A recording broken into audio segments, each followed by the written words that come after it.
On the third night of bombing, the target was oil. The refineries seized by the jihadists to fund their so-called Islamic State. And local Syrians terrorized by IS celebrated. Following his speech to the United Nations, the Prime Minister arrived back at Downing Street for a special cabinet meeting. The government is only backing strikes in Iraq, not Syria. The PM does not want a repeat of last year's Commons defeat. But one of his backbenchers told me he should be bold. Well, the Prime Minister's got a difficult problem because last year, almost a year ago, we voted against action in Syria. He doesn't want to raise that spectre again, but I'm quite sure that the House would probably support, if asked to, action in Syria as well, under the conditions that are applying to the Americans and others.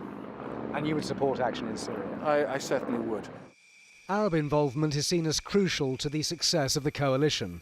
The United Arab Emirates is one of 5 countries already taking part, and the UAE's first female fighter pilot, Major Mariam Al-Mansouri, is flying her F-16 in bombing missions against IS. But is this really another Gulf War, only 3 years after Britain last pulled out? One veteran told me it's disappointing, but justified. When the coalition forces left Iraq, they left a strong military capability and a democratically elected government. It's disappointed that that military capability and that government has failed, but of course we're going back in there because we've got a moral obligation, and of course there is a palpable threat against the United Kingdom as well. So RAF Tornadoes could be back in action over the weekend, and military experts doubt it will end there.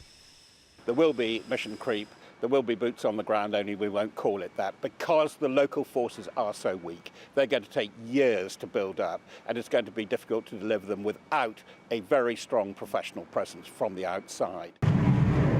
That is something the politicians are ruling out, but as we know, there are no guarantees in life, and certainly none in a war.